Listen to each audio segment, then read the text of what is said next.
Welcome back, everyone. I'm pretty sure we're going to have a lot of interest in this next topic. Marie LePage is a life coach working with clients who are on journeys of awakening. The topics they coach on include ethical non-monogamy, secular spirituality, sexuality, neurodiversity, religious trauma, and cultural indoctrination. I find Marie to be insightful and unflinchingly authentic, and I am thrilled that they could join us for the Shameless Sexuality Conference. Class is now in session for Marie to teach us all about remedial consent education for former fundamentalists. Welcome, Marie. Welcome. Thank you for having me. I see that we still have a couple people still getting connected to audio, but welcome to everyone else. If you feel comfortable, feel free to share your camera. Otherwise, I'm just going to be talking to a video of myself. If you're not comfortable, that's okay too. Just inviting it. So as Janice mentioned, my name is Marie LePage. I use they, them pronouns. And today I put together a presentation called Remedial Consent, and it is aimed at folks who are recovering from fundamentalist forms of thinking. Explicitly here, we're talking about coming out of purity culture. So I put together some slides. Are those being shared at this moment? I can't tell. Okay, they're getting them queued up. Okay, now I'm reorienting my eyeballs. Okay, so we are on slide 2 here. So Marie LePage, this is my about page here. Oh, could you go back one slide, please? So if you want to learn more about me, I'm at marielepage.com. Presently, the title that I give to myself and the work that I do is a mind worker. I'm doing a lot of work on my own mind, getting familiar with my own experiences and my trauma. And so the work I do is not a therapy modality. It's mind working. We go into the we kind of excavate into your mind and try to get familiar with what's going on in your thoughts. So that's kind of what I do. I'm a former fundamentalist Christian. I grew up in an evangelical situation in Midwest USA. I was also a missionary with the organization YWAM, which is Youth with a Mission. I did that for a couple of years. I describe what I'm going through right now as healing from religious and parental-fueled CPTSD, which is a complex post-traumatic stress disorder. That's the kind of trauma that you have that is ongoing as you grow up. That's what I notice is happened to me. I also experienced a lot of emotional neglect in my original family system, and I experienced ADHD as one of those, I call it a symptom of those experiences. And so I'm working on healing those kinds of things through something called shadow work, which is just kind of a wooey way to talk about like getting to know yourself, your subconscious, the things that are buried inside away from your own consciousness. And then kind of leading myself through my own development as well. And then I also use plant medicine to enhance this work as well, which was also scary. And we can do a different session about that on some other conference.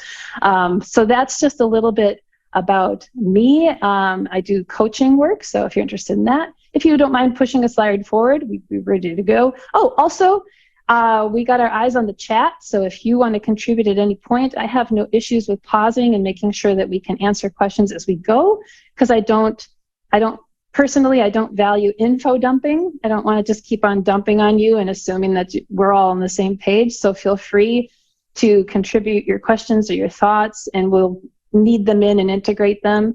That said, I have dedicated some time at the very end for a Q&A as well, so if you're kind of building up your questions, you can contribute them at that point as well. So just kind of keep thinking about that. So in this moment, I'm going to review what we're going to talk about and kind of give you a sense of how long we're going to linger on those things. My mind likes it when people do this, so this is why I do this.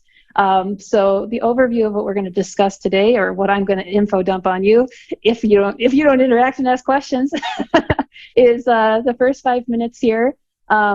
Well, just to reference back to that first initial slide, it talked about how this discussion is called Remedial Consent, according to the subjective experience of Marie LePage. So today, I have no science to offer you. I have only my experiences to offer you, and you may resonate with them or you might not.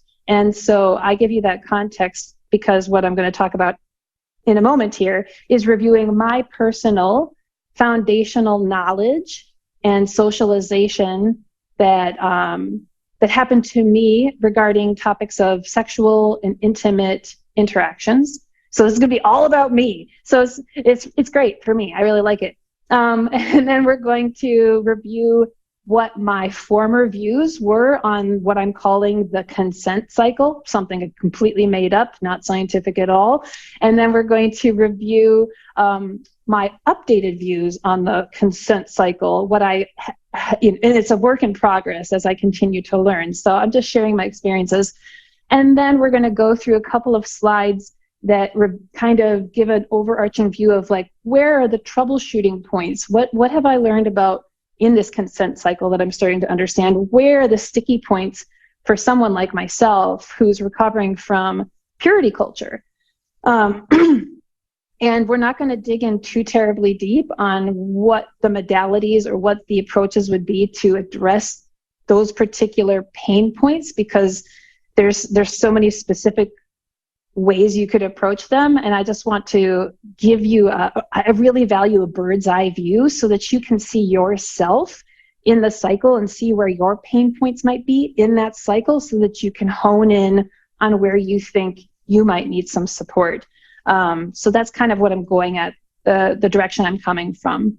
And so then in the last 10 minutes or so, we'll do some Q&A if people kind of just want to talk about anything, and we can really riff. It doesn't need to be specifically about consent, but just anything that's popped up for you. So feel free to explore any kind of questions you might have. So that is the overview, and we are 7 minutes in. Do you mind pushing the slide forward?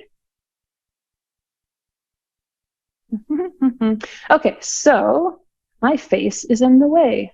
I need to move my face over here. That didn't work. Okay, so I'm just going to go through some of these things that I learned. Oh, now I know how to do this. These are some of the things that I learned growing up. Some of them were explicitly said to me in church, at home. I watched it on TV, or I learned it by watching people's behaviors, because as when you're a kid, you are a sponge and you pick up things that, even if they aren't being explicitly told to you, you infer, because you're hella smart. Kids are crazy smart, smarter than us, because we've now conformed ourselves and boxed ourselves in. So kids are our teachers. But anyway, here's what I learned as a kid. For one, intimacy, which we all call sex, is between two people of opposite binary sex, and only upon signing a marriage certificate with the government. So the government is involved in this, which we love. Secondly, I learned that sex is defined as one penis in one vagina. And I learned that penises are expected to make vulva havers, and I'm using language like that to be inclusive to the non-binary sphere of things. So if you think I'm talking weird, that's just why, just context. So penises are expected to have to make vulva havers have orgasms, and if the penises don't, they are deficient penises. And let's see, then I wonder how many times I can say penis in this session. I really like this. Then the next one is penis havers are the sexually charged ones and the ones to initiate intimacy. And then the vulva havers are the recipients of this penis having energy.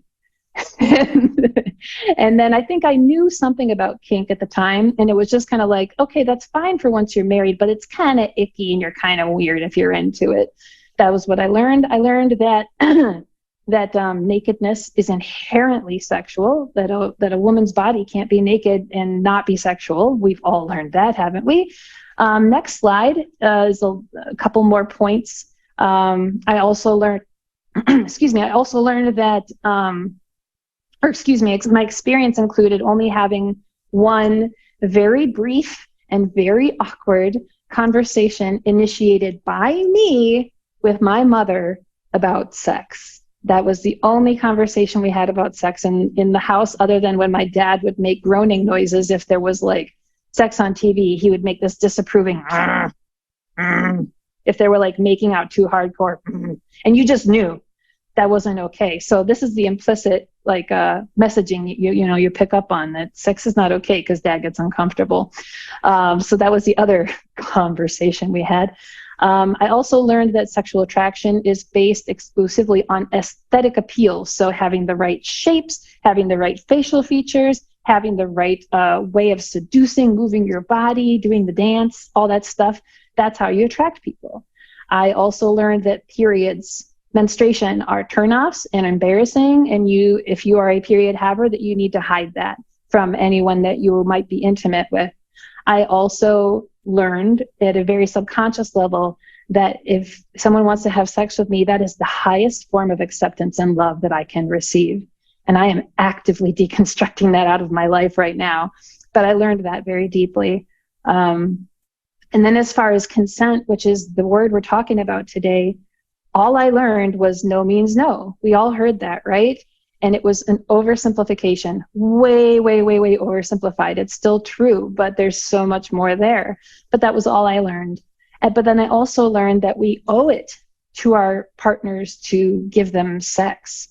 Suddenly, your sexuality is not your own. You have an obligation, a duty or a responsibility, or maybe you even agreed to it, And then lastly, another thing that I learned is that women aren't visually turned on and they don't initiate sex. And if they do, then they are the whore, right? The Madonna whore complex. Are we supposed to be these Puritan, sweet, pure, innocent, women, or are we whores and prostitutes and sexual vixens? So there was a lot of complication and confusion there. So those are all the things that I learned. I'm curious if you resonate with any of those, or if you have additional things that you learned, feel free to drop them in the chat as we go along. But that's kind of what I picked up, and I have a feeling that if you're here with us, you probably picked up some of these as well. So you can move to the next slide, please. So now we're going to go through a little slide that I made, kind of like, it's meant to be like a little bit of a joke, a little bit of an oversimplification, but not entirely wrong. This was my subconscious understanding of what a consent cycle was based on this foundational knowledge that I had growing up. From my point of view, this is, how the cycle goes, is that step 1, he wants something. Step 2, you give it to him. Step 3, he's placated and you've fulfilled your duties. I see a message here. My mom always yelled, "That's pornographic," whenever people made out. Yeah, so you kind of had someone like my dad around to let you know when sex was not okay, which was all the time. So thank you for contributing that. But yeah, so this is how I used to understand things. It's actually how I acted out my sexuality in my first marriage and in my second marriage, up until like very recent. Honestly, we're working to deconstruct this. So that's how I used to see things, oversimplified and a little bit funny, but not entirely wrong. So we can go to the next slide, because now I'm going to talk about my updated views on this. And this is a placeholder. I never have solid beliefs about anything. It's just an iterative process as I go here. So now, follow me should you choose to, but these are my updated thoughts on what I'm calling a healthy consent cycle. And you might be a little bit confused about why I'm not telling you what words to say when you're in bed, like to get consent. That's not what this talk is. The consent cycle is a higher bird's eye view of, can you consent if you have unprocessed trauma? Can you consent? Like that's where I'm getting at. I'm going to quickly look at this message here. We have somebody who's contributing a message that says, I learned that the number of partners that you have is extremely important, something that you should worry about. Yeah, I may or may not have a list that I don't know why I'm holding on to it, and I don't know why it matters, and I'm still not sure. But yeah, something about the numbers matters, and it's an objectification of the others, but it's also like a scorecard for yourself, or like a I don't know, almost a way to judge yourself. I don't know. It's weird and it's messy, but yeah, that's very true. I resonate with that. Thank you for that comment. So going into what I perceive as a healthy consent cycle is now, and we're gonna deconstruct this, right? We're gonna test this apart. So I see it this way, right? So step one, know and radically accept thyself, which is a fancy way to say you, and the other, even if that's multiple people. So know thyself, radically accept thyself, know the other, and radically accept the other. That is step one. Step two is communicate. So from you to the other, communicate and listen to needs and desires non-judgmentally. So that's you communicating outwards and then you listening to the other about needs and desires non-judgmentally. That's step number two. It's hard to do if you don't know yourself. It's hard to do if they don't know themselves. It's hard to do if you don't accept yourself, and it's hard to do if they don't accept themselves. So that's step number two. Step number three, according to the world of LePage, is to then explore opportunities for negotiation. So if you know yourself, they know themselves, you accept yourself, they accept themselves, you're communicating, you're listening, you're non-judgmental, that gives you an opportunity to then assess what you have in common, what you're interested in, what your needs and desires are. Is there a way to work? Is there something that we can discuss? What if we do this? What if we do that? Would this work? Would that meet your needs? Would this be upsetting? So that's where you use your skills to negotiate. And then lastly, step four, radically accept compatibility and the lack thereof. So the way I always see it is it's like a game of Go Fish. You don't get to choose that you have a king in your hand or a queen in your hand or a two in your hand. The point of Go Fish is you sit down and you radically accept the cards that you have in your hand, and you radically accept the cards that they have in your hand, and you're honest and you say, I have a queen and I'm looking for a queen. That's kind of funny sounding, but yeah. And then the other person is like, what do you know? I also have a queen, and so that matches. But then if you say, I also have a two, so I really need that too. And the other person's like, I don't have that too, but I do have that queen. Would you like to connect on the queens? And then that's where you can radically accept that form of compatibility. Or are you going to dig in your heels and say, no, I need you to have both a queen and both a two, or having a reaction to the fact that you're not compatible in the way that you want it to be, so like this is an area to radically accept that which you've discovered that you have in common that you might want to do together. I'm looking at the comments here. Thank you for contributing those. So you're asking me, how would I define radical or radically in this context? What do you mean by radical acceptance? So what do I mean by that? I mean that if somebody tells me that, for example, I may or may not have a partner in the past or the present that experiences their sexuality in a responsive way, which means that they don't experience spontaneous sexual energy. Like, oh my God, I'm horny, I'm going to initiate something.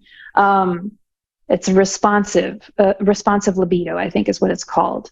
And it's hard for me to radically accept that, but that is the fact.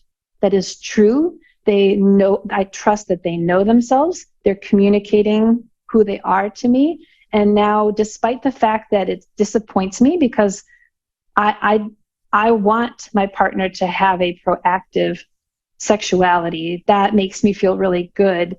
If I'm in a position of always needing to initiate because my partner has a responsive libido, that is hard for me to deal with. And I could go this avenue of resisting that truth about them and trying to get them to change somehow. But what I'm saying about radical acceptance is if someone's telling me this is true about their libido, then despite the fact that it's disappointing to me and frustrating to me and taps into some of my insecurities, I think it's the most beneficial thing I can do to radically accept it. This is what they've said is true about them. I accept this as a fact in this cycle of consent, and I'm going to choose to work with this variable in front of me instead of trying to pound a variable to fit like what I want it to be. So that's what I mean by radical acceptance in this scenario. If you need me to unpack that some more, let me know, but I feel like I've explained it a little bit there. This is the cycle that I see in my experiences in sexuality and intimacy. And it looks so simple, and that was the point, to make it look really simple, because from here we can drill down. So if you don't mind moving on to the next slide, we're going to, and we looking at the time here. Okay, got 24 minutes left. So I'm not gonna this is a lot of words, right? So don't worry too much about words. This isn't like homework. I'm not gonna test you on this. This is just Marie's vomiting of what I've experienced, what I've learned about those different parts of that cycle, and where are the sticky areas for a body like mine that grew up in purity culture. So we're gonna start at that step 1 of that cycle, which was and you can see at the top, knowing and radically accepting thyself and the other. So when I contemplate that part of the cycle, and I think about what has been really difficult for me in terms of making that part of the cycle move healthily, what's been difficult for me about knowing myself, what makes it difficult being an ex-Christian, in knowing myself, what makes it difficult being an ex-Christian in order to radically accept myself, what makes it difficult being an ex-Christian or going through purity culture that makes it difficult to know other people deeply, what makes it difficult about coming from purity culture that makes it difficult to radically accept other people, like I mentioned with that partner who has a responsive form of libido. What is unique about our background, and what are the sticking points in being able to make this consent cycle flow in a healthy way? So these are the things that I've learned about myself, and feel free to jump in and share your thoughts that you feel about these areas. And I'm not going to dig into every single one of them, just going to kind of go over them. But if there's a particular one you want me to dig into or explain further, feel free to throw it in the comments. But as you can see, the biggest bullet point in here has all of the sub-bullet points, because when I thought about this, what makes it the most difficult in step number 1 mostly has to do, in my opinion, my experience, with the subconscious, unintegrated parts of our subconscious, or our shadows. There's lots of different ways to say that, so I'm not trying to say any triggering wooey words, just, the things that consciousness is not aware of, all the things that drive our behaviors is the point.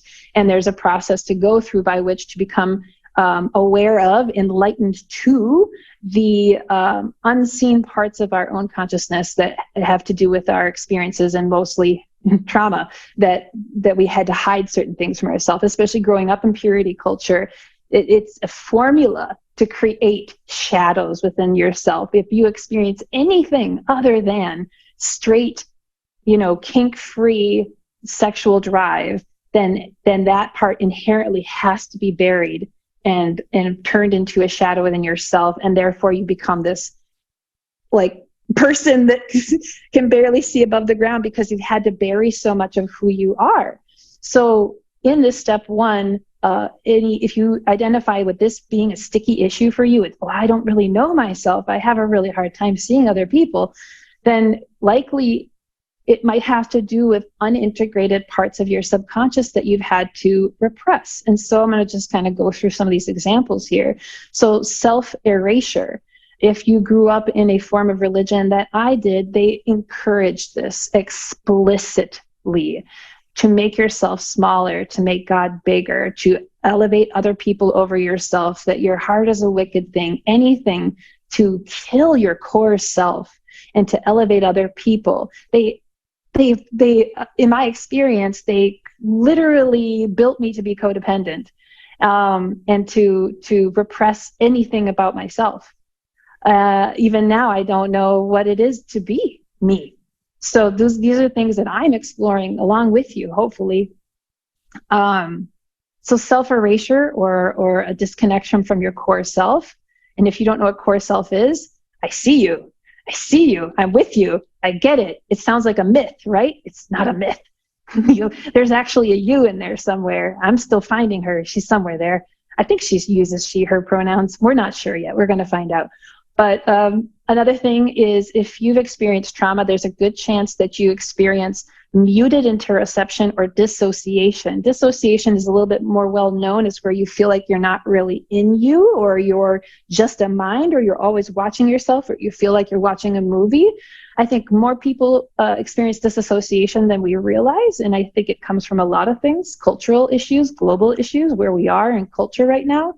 And then interoception is a word that references your ability to sense your senses. I experience muted interoception, which means I'm very disconnected from my senses because I'm in my mind all the time. It's something that accompanies dissociation, that I'm always up here. So I'm never very aware when I'm cold, or I'm nervous, or I'm scared, or I'm hungry, or I have to pee, or anything like that. And those senses have to get really, really loud before I attend to them. And by then they're screaming at me. So then that fosters a neurological system that's constantly fight or flight. And so it can be very difficult to know thyself, to know if thy likes what thy friend is doing to thy coochie, if thy is disconnected from thy genitals. So getting in touch with your senses, finding a way to get back into your body, to reintegrate your existence as a full-bodied human and not just a mind, is a really and possibly important part to troubleshoot if you're struggling in this area of the consent cycle. And I've kind of mentioned this already, but the mind-body disconnect, I experienced that. I'm mostly a mind. I'm working on becoming a mind and a body right now. And then many forms of Christianity or very fundamentalist or anti-human religions or spiritual practices can create complex post-traumatic stress disorder, which is something that I identify with. And that label often includes many of the things that I've just mentioned: dissociation, difficult time with your interoceptive senses, fear of people, constantly feeling unsafe in every situation, being bombarded with thoughts about, like, how do I look? Am I behaving correctly socially? What is my face doing? How am I sitting? Are people accepting me? Like, a lot of those things are accompanied with CPTSD. And if you're so busy doing that, it can be very difficult to know who you are, because you're constantly worried about how safe you are in the world and if you're okay. And then attachment wounds. If you grew up in a family like mine, I experienced a lot of emotional neglect. Didn't get a lot of fostering from my parents, a lot of emotional investment, a lot of curiosity about who I am. And so I grew up believing that I'm too much, that I'm the one that's overly emotional, that I'm the one that needs to regulate, or that needs to conform myself around other people. Societal stereotypes where if you're a woman, or I'll speak for myself, I was raised as a woman, and I internalized the stereotype of looking for that knight in shining armor, and I struggle with that every day. I want my partner to save me. I want him to climb up this tower and pull me down and save me and nurture me, and he's not going to do it because it's not healthy. But it's an attachment wound that I have because I don't show up for myself, and I don't show up for myself because my parents didn't show up for myself, for me, etc. I'm oversimplifying it just to get through it, but and then emotional flashbacks. You can have emotional flashbacks that aren't explicitly memories of things that happened, but I had one that I've had a lot lately, where I get really triggered and I'm just feeling like I'm, 9 years old again or 12 years old again. And there's no explicit memory, just this sensation of just not feeling safe. I'm going to take a pause here and look at a comment that I got. Someone mentioned, I still don't know how to show up for myself. Another person is saying, Being taught to be codependent is a big one. It's so challenging exploring what I want to do in my life in all areas after leaving religion. Another comment is, so trauma and religious trauma can help mute interoception, but also if you're late diagnosed autistic is another level of difficulty. Thank you for that. Neurodivergence is a big deal. Autism and ADHD, like this is where interoception, the concept shows up the most when I read about it, is about neurodivergent folks. Yeah, I mean, so I don't know how to go through those in order, but I see you, Bree, about showing up for yourself. I'm with you. I'm sitting here talking to you, and I have slides, and I look like I know what I'm talking about, but I'm working on that as well. It's a journey. It is a journey, and it's rough. It's really painful, and it's so worth it. Just keep moving forward. Keep moving forward. Yes, and it's very difficult to know what you want to do with your life after leaving a framework like the fundamentalist religions that we came from. It can make you feel like you don't know who you are. You're unmoored. You don't know what your values are. You don't know what you want to do in life. Yeah. Okay. I'm just looking at the time and I'm like, yeah, you thought you wouldn't be able to fill the time, Marie. Yes, you can. So I'm just going to kind of move through these last couple of slides here, just being aware of that. Thank you for those comments, everyone. Do you mind going back just for a second? I just had a couple more points to make. Thank you. Or back to the left. That way. Yeah, thank you.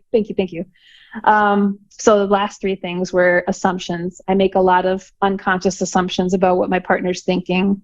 And that impedes me from knowing him and radically accepting him is by I make assumptions for him. And that shows up in codependence for me. Fear of communicating. If you have attachment wounds, then conflict can be a big, scary thing. So I experience fear in communication, and I have to be brave every day that I want to try to deal with some of this stuff.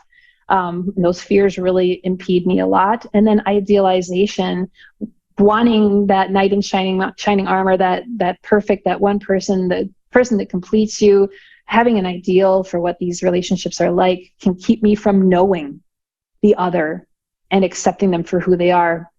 So the next slide, if you don't mind.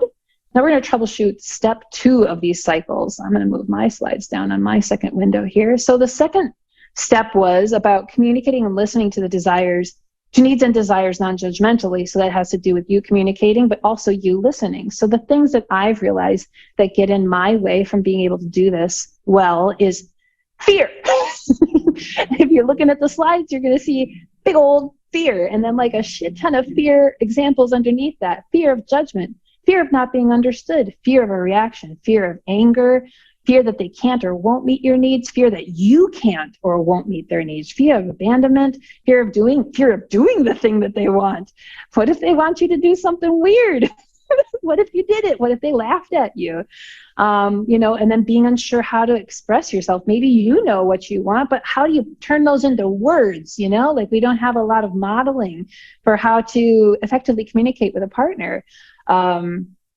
Also, there's that expectation like that you're supposed to meet the other person's need, that's your responsibility. That's what you signed up for when you became their partner. And then there's the codependency part of devaluating your own needs. So all of those can be sticking points in this second step of communicating and listening to needs and desires non-judgmentally. I see there's a comment. I'm going to take a look at that real quick. Why can't the DSMI and insurance validate CPTSD so we can get the right teaching and right treatment? Like, for instance, emotional flashback, a flashback without memory. I'm sick of the outdated solitaire of kind of PTSD facts, good stuff. I feel you. Holy hell. The DSM, I'm so mad at it right now. Like, I'm not anti-science, but just like, we need to do better. We need to do better. I'm with you. Solidarity, absolute solidarity. I think CPTSD is just starting to get attention, and I think that's a great thing. So just keep pushing forward, and I'm claiming that label for myself, and that helps me move forward and get the resources that I need. Do you mind moving it to the next slide? Thank you for that point. I'm just going to read the next one. In homeschool courtship community, having feelings was a big deal. To this day, I'm afraid of an explosive reaction if my feelings are found, discovered, or expressed. Oh my God. Yeah, you put it into words, Bree. That's absolutely true. I feel solidarity with you too. Sorry to kind of rush us through, just aware of the time again. Looking at this third part of the cycle and the potential areas for troubleshooting. So the third part of the cycle was to explore negotiation opportunities. So if you're wondering to yourself, okay, well, I know myself, I can communicate my needs and desires, but then I don't know how to like negotiate. So sticky areas that I've learned about in this area can be that my mind is very prone to black and white thinking and catastrophic thinking. And that makes it really difficult to be nimble and fluid, which is necessary, and creative, really, to be creative in these negotiation conversations. And then, like I mentioned earlier, having a lack of communication skills. We're not really taught great communication skills, and culture at large is enforcing a very binary, head against head, very violent form of communication. So learning nonviolent communication can be really effective to mitigate that particular form of underdevelopment. And then if you have codependency, you might have ingrained neural pathways that give you the tendency to compromise beyond your comfort because of some of those fears that we mentioned earlier. So that can make it difficult for you to negotiate. And then lastly, and this has to do with everything, is the fear of conflict, which is, I believe, what kind of what Bree kind of mentioned. It's not exactly conflict, but kind of, yeah, no, it is conflict. Or, I mean, that sounds more like afraid of abuse, which is legit. But yeah, it's kind of relevant to that. So those are all potential ways in which that could be a sticky part of your healthy consent cycle. Do you mind moving to the next slide? And then lastly, the fourth part of the cycle is radical acceptance of the discovered compatibility. So what can be difficult about that with our backgrounds, my backgrounds? This is a subjective experience of Marie LePage. So what's difficult for me about that is not believing what they say.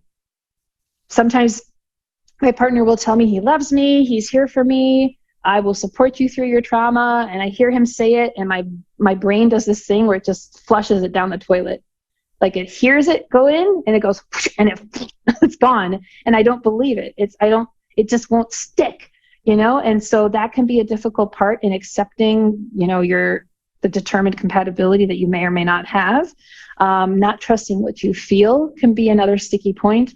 And then even if you go through that whole cycle and you did it really masterfully, with those of us who are doing the work, this can be still a really sticky point, because you might subconsciously, or emotionally, or in your body be clinging still to the internalized narratives of having a perfect relationship. So maybe you've talked to your partner and you said, actually, I kind of feel like I'm asexual and I don't really actually want to have sex. And they're like, okay, that's fine. Like, I'm willing to negotiate through this. That's not a problem. Let's move forward. And you're like, okay. And so you had a successful conversation. Everyone's on board, but your body is still just like, but are you sure that's okay? So there's like different levels that need to kind of go through this, and you're able to go through this in the mind, but then the body is still just like, but are you sure that's okay? So that's another sticking point for that last part of the cycle. So with these 6 minutes left, I'm going to look at the next slide. And this is just briefly, if you want homework, should you choose to accept it, if you feel energy around this. And if you want to hire me, we can work on this together. But take a picture with your cell phone if you want to grab this off of your screen.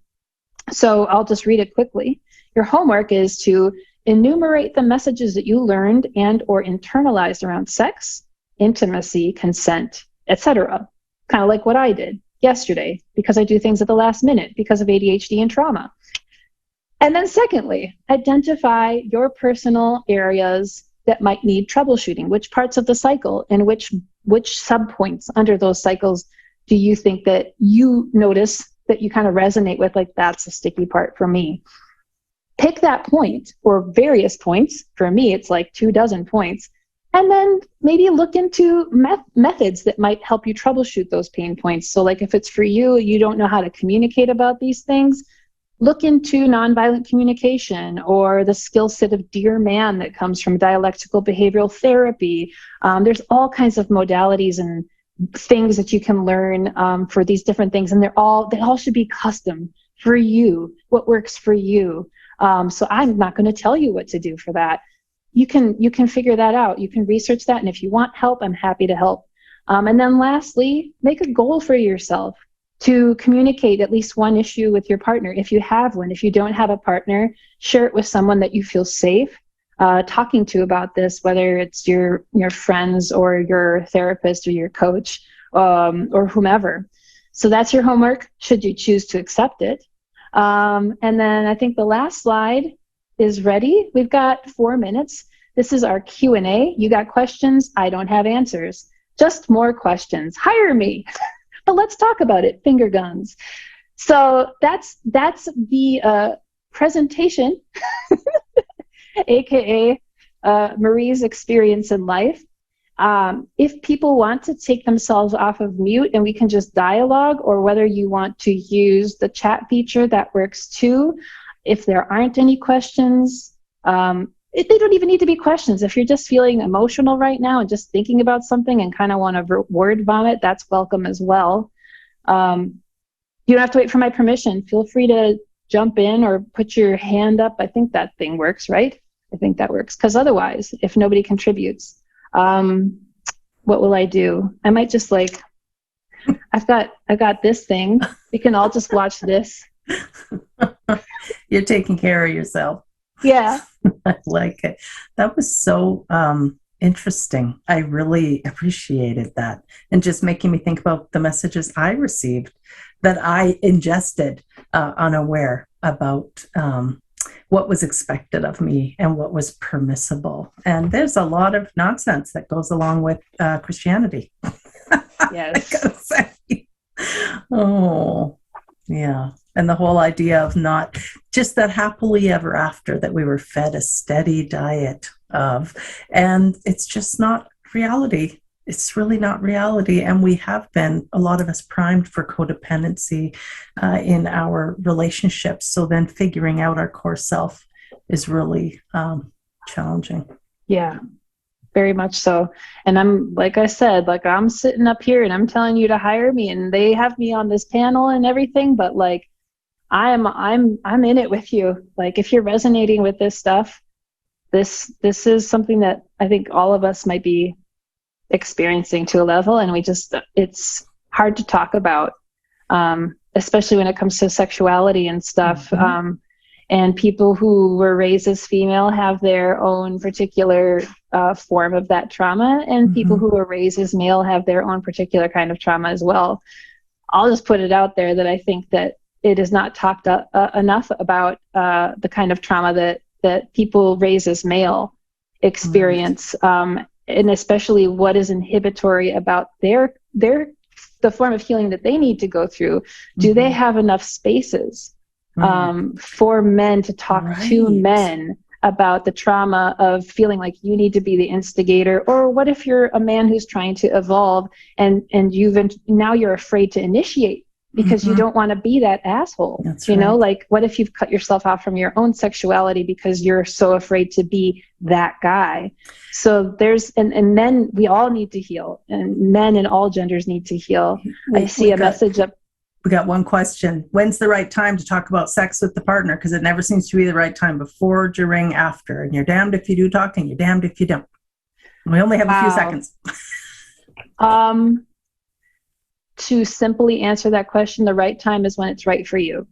If you need to bring something up, then first you're going to want to make sure you're in a good place to talk about it. And then it's making sure that they're in a good place to talk about it as well. So that might not line up. Me and my partner, frankly, we have a discussion scheduled for tomorrow because I'm actively working through this trauma, actively. Yes. And so I'm not looking forward to it. I'm nervous. I don't want to do it, but it's whenever you can. It's hard work. And so if you're not able to find the time, or you're not in an emotional space for it, I think that's understandable. Keep trying to lean into it until you can find an entry point, but be gentle with yourself. That's the hardest part of all of this for me, is to be gentle. That's right. Remind us one more time of your website. Yeah, it's just my name, marielepage.com, and I do coaching and talk about all this kind of stuff, and I have no answers, and I'm just guide people through themselves. This is wonderful. Thank you so much for this Thank you for very having interesting talk. It was really neat to hear. And I encourage everyone to take some time, spend time in our exhibit hall. You can see what our speakers have to offer. And we're going to take a break now for 15 minutes, and then we'll be back with another exciting session.